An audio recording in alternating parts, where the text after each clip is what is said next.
Welcome to Halloween, Jupiter Broadcasting listeners. I have invited my wife, Jackie DeVore, to come and join me on the mic today to talk to you guys a little bit about some Halloween spookiness. Hi, Jackie. Hi. Any of our listeners who were fans of the Friday stream will remember you from episode number 12, Storage Heartbreak, where you came on and talked a little bit about your podcast, Sirens of Scream, and the issues you were having with Twitter. Would you mind giving us a little refresher on that? Well, I also killed it in Who Wants to Be a Millionaire, but I guess we don't want to talk about that part. Anyway, yes, we had some issues with Twitter. Sirens of Scream is my horror podcast. I do that with two other amazing ladies. We've been doing this for about 4 years. We talk about anything and everything that is horror related. We very much support independent creators of all kinds. So when it comes to independent filmmakers, of course, those are always on our radar. So the Soska twins, Jen and Sylvia, were obviously a couple of people that we were familiar with and very much liked. The Soska twins recently did a remake of the Cronenberg film Rabid. It's a very gory film. There's a lot of body horror imagery going on. So when they went to promote their film, they posted a lot of gory pictures with it. And Twitter's algorithm booted them off of Twitter completely because they were posting some horrific images. And people, I guess, thought that might be a little bit not happy.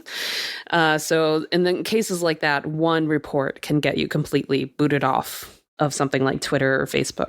So they, in this process, were, looking for support from the community. So of course, we, as an independent, very small podcast run by 3 women ourselves, we turned around and supported them.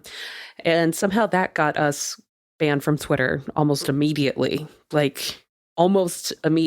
within a couple of hours from posting that.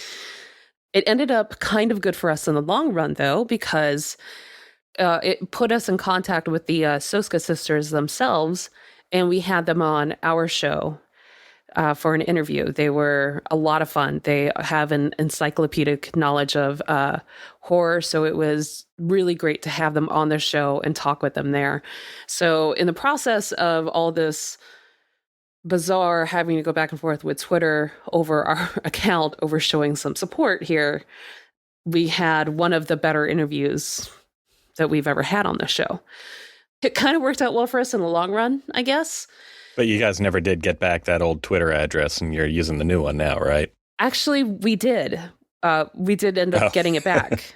But it was several weeks after we started the new Twitter handle. And since we already had a lot of great content on that new Twitter account, we just decided to roll with that instead. Well, I do know you guys are killing it. Well, we do have a great editor. Well, thank you.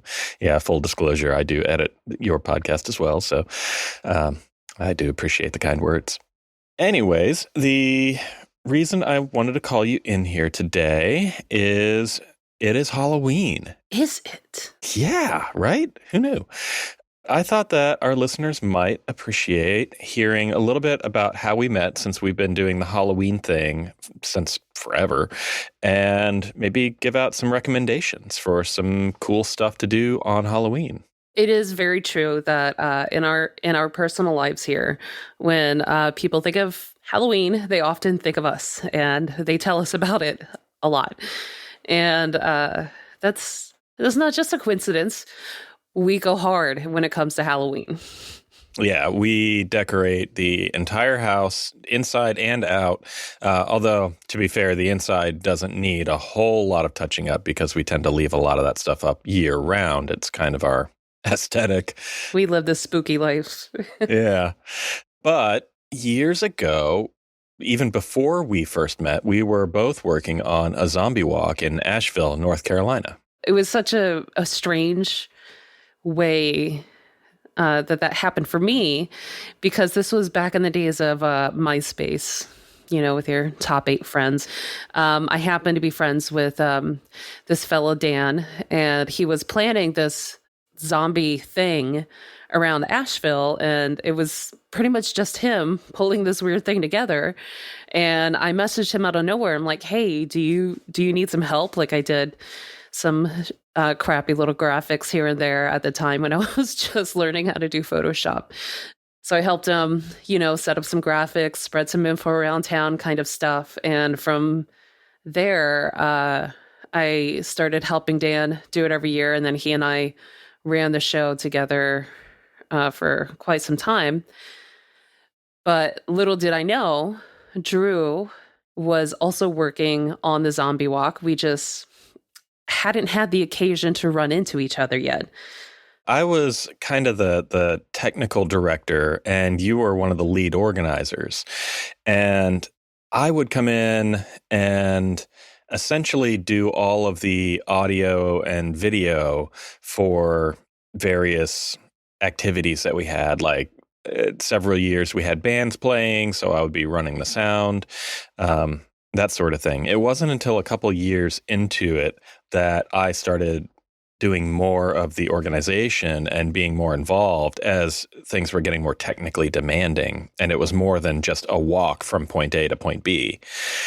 And that's really when we first met, was at a planning meeting with Dan, the guy who kind of started the whole mess. And yeah, it just kind of went from there, didn't it? Yeah. But it's pretty hilarious because we actually have a photo of us together on either side of a table dressed as zombies eating a woman. But it's from about 3 years before we actually met. And coincidentally, we also found out from getting to know each other over the years that years and years before we met, I worked on a haunted house that Drew and his friends used to put on year after year. Yeah, those were good times. That was a lot of fun. And I will never forget the year that it was in my house. So I was living in a haunted house that we had done up as a Southern Baptist hell house. That was an interesting autumn, that's for sure. And hey, now we live in a 100-year-old house, so it could be an actual haunted house. In America's most haunted city, too. Yeah, and we do have a graveyard in our front yard right now, so... Well, and speaking of decorations, you have a habit of making a lot of our decorations, too. And a lot of them are really, really cool. You want to tell us a little bit about your process there? I'm an artist, and I tend to get extremely extra with a lot of things that I build. I like to just create new things a lot.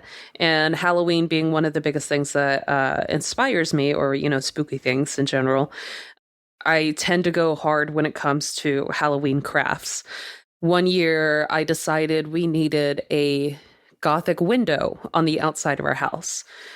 So what started out as a thin piece of foam board ended up being completely plastered and then dripping with a huge mound of skulls, and then topped with candles that lit by LED candles with LED lights. Well, you can't go wrong with a mound of skulls. I mean, there's a lot of construction foam involved in those skulls. I feel like that was one of my more involved household Halloween crafts there. We've also turned our house into a monster house a few times. Yeah, with the teeth across the front porch and light up eyes and on the second story. And yeah. I like the monster house. It's still my favorite. Yeah, the monster house is cool. We do have pending plans to turn our entire house into a castle. We did start on the castle facade one year, but we got hit by a hurricane, so we had to postpone those plans. We didn't actually do any super involved Halloween crafts this year. I got busy with helping with a couple of friends with their wedding, which took major priority over Halloween crafts. I did have a witch and cauldron shadow display planned. I wanted to surprise you with that, but you'll see it for next year, I'm sure. Yeah, well, and to be fair, we're not even going to be in the right city for Halloween this year. Yeah, but other people would see it. Yeah, that's true. I also made that the cauldron that lights up from inside with the purple film over it and foam falling over the top, and actually made embers to go underneath it so that it looks like it's actually on fire from under it. Oh, yeah, and that was with like construction foam and red LED lights, right? Yeah, just like in a baking tray. And yeah, worked out pretty nicely. Yeah, yeah. I think the lights finally died, but yeah, we used that thing for like 3 or 4 years, right? Oh, no, that thing lasted before we moved here. Yeah, that was like a 5-year kind of thing. It was good. It was a hardy one. Yeah, for like $4. Yeah, it was a hardy one. On Halloween, we, like a lot of other people, will sit around and watch a whole bunch of scary movies. And I wanted to bring over something that you guys do in the Sirens for our audience and give out a few recommendations, but with a little bit of a twist. Since you guys already do a 31 Days of Horror episode every year where you give out 31 recommendations, one for each day of October, I thought we could talk about some scary movies that have a specific angle related to tech. There are a ton of horror movies and horror stories and just horror in general that is geared toward technology. Future tech kind of horror is getting more and more popular. A lot of times it will come together with the sci-fi world, and you'll see a lot of horror elements in some of the darker sci-fi. So with that prefacing here, a few horror technology specific recommendations might be Cube, which you actually had me watch, and it was very cool. Yeah, that's one of my favorites. That's from Canadian director Vincenzo Natali, and it's about a group of people who wake up in this constantly shifting death trap. And the whole thing is sort of like if Saw were a good movie. That's a good way to put it. Next on our list is one that I think every podcaster and maybe even every podcast listener should watch at some point, and that's Pontypool. And Pontypool is technically about radio technology, but it has to do with a radio DJ that is reporting from a basement radio station in Canada. And by the way, there is actually a town called Pontypool in Canada. There's also one in the UK as well, which we found out by talking to some of the other JB guys about this movie. In fact, Brent has been through Pontypool and didn't realize it until we were talking about this movie. Yeah, he got super excited in our little group telegram when he realized, oh, wait, I've been there. Yeah, Brent's wonderful. It has a really interesting process to it that we haven't really seen before in horror films. When you watch a lot of horror, that's something that you don't take for granted. Original ideas are few and far between. So that's something that's very important there. Yeah, they really are. And then the next one that we wanted to talk about was this cool little indie film called Ex Machina, and it's all about robots. Ex Machina will actually have several familiar faces in it if you watch any British television at all. Oscar Isaac and Domhnall Gleeson are two of the main stars of the film, and they are gaining quite a recognition in British television. This is one of those films that really plays on tension, and it is one of those films that it intentionally tries to confuse you. So there's a lot going on in the movie, and it is brilliantly acted, which is what really did it for me. So this is the kind of film where you really have to have the right people portraying these characters, and I felt like they did that really well. And the next one here is also a little indie film called The Signal. This one, I feel like isn't very well known, which is a shame because it's a great one. Yeah, it was filmed in and around Atlanta by a bunch of indie horror filmmakers that kind of do the festival circuit and all know each other and decided, hey, let's do an anthology film. Anthology films usually don't really get a lot of recognition anyways, but especially when you take a bunch of people who aren't very well known in their own right and put them together for an anthology film, it's not going to be big. But I thought it was a lot of fun. And all four of the stories are kind of connected by a through line of a particular signal that's coming through the television that's causing people to go crazy. It's a wild ride. And each of the sections, even though the same two main characters are in them, they're wildly different. Yet they all fit together so nicely. Yeah, exactly. And I wanted to bring up a podcast that's kind of along the same lines. It's called The Message, and it was a mini-series that was produced by GE, of all people. It was really good. The acting and the production values and everything about it were through the roof. I really, really enjoyed it. They had a sequel called Life After, which I didn't think was nearly as good as the original one, but definitely check out The Message. It's a short little miniseries. You can get through it in a couple hours, and I can't recommend it highly enough. Related, there's also a series that is told in podcast format called The Black Tapes, which has a very similar idea to The Message. This podcast is actually a lot more popular than The Message. However, I'm just going to put it bluntly, The Message is better. The Black Tapes is good. It's interesting, but I feel like it kind of falls off toward the end, and it gets a little bit repetitive. However, The Message, I felt, keeps your attention through the entire story, and it knows when to stop. Yeah, I'd agree with that. I haven't listened to The Black Tapes all the way through yet, but what I did hear, I liked. I'm not sure if I can go through. How many seasons did it have? Was it 2 whole seasons? 3, actually. But if you do get through The Signal, The Message, and you want more of that world, then maybe check out The Black Tapes. And so the last one we wanted to talk about here is a really cool movie called Upgrade. This is maybe not quite horror.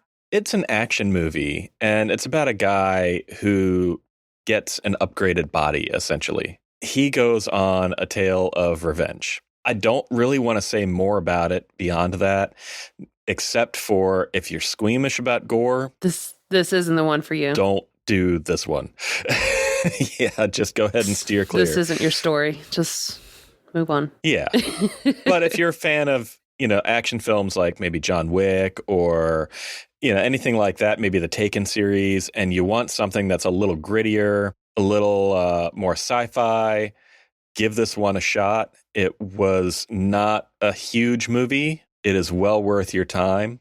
And I thought it was awesome. Yeah, there's a lot of great dark humor in it as well. There is quite a bit of horror to it. So that's why I would put it with horror recommendations. But yeah, there's a strong technology edge here. So it definitely belongs in this category.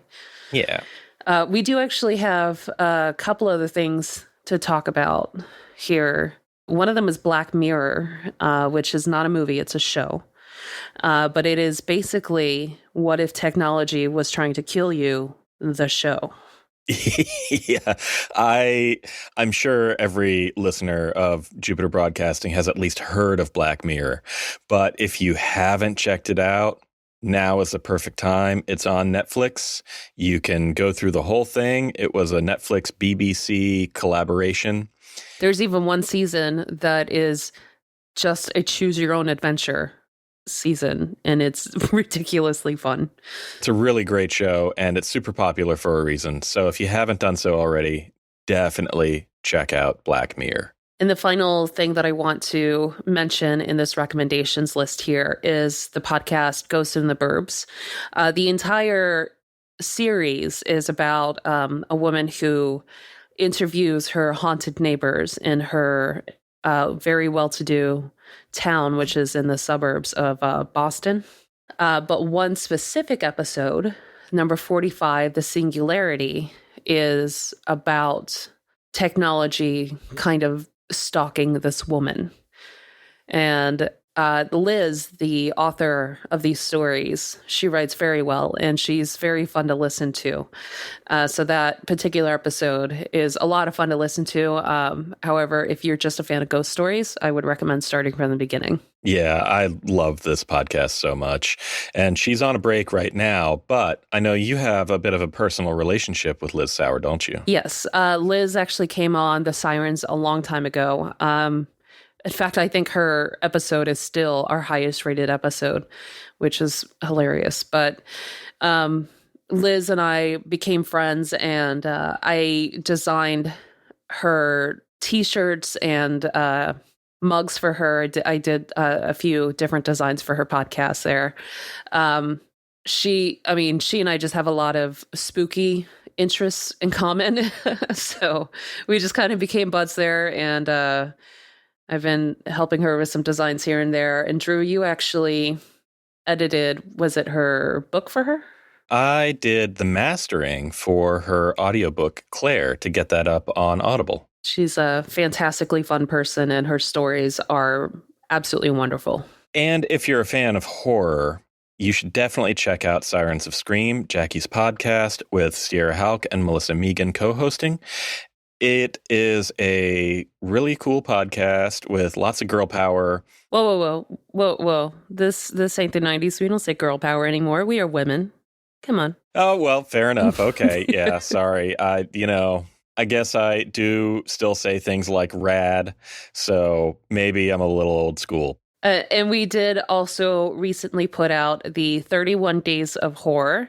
So if you do like recommendations, these would mostly be outside of the realm of horror and technology combined. But if you like horror and you want more recommendations, check out the 31 Days of Horror episode. That's where we give you a new horror recommendation for every day in October. However, just a little secret that we don't tell everybody, it doesn't specifically have to be October for you to watch those things. Yeah, it certainly isn't for us. We watch horror movies all year round. Well, Jackie, where can people find you? I am Jackie the Robot on Twitter and Instagram. The Sirens of Scream is sirensofscream.com. And what are they on Twitter these days? Sirens Podcast. Yeah, and definitely check out Jackie's Instagram.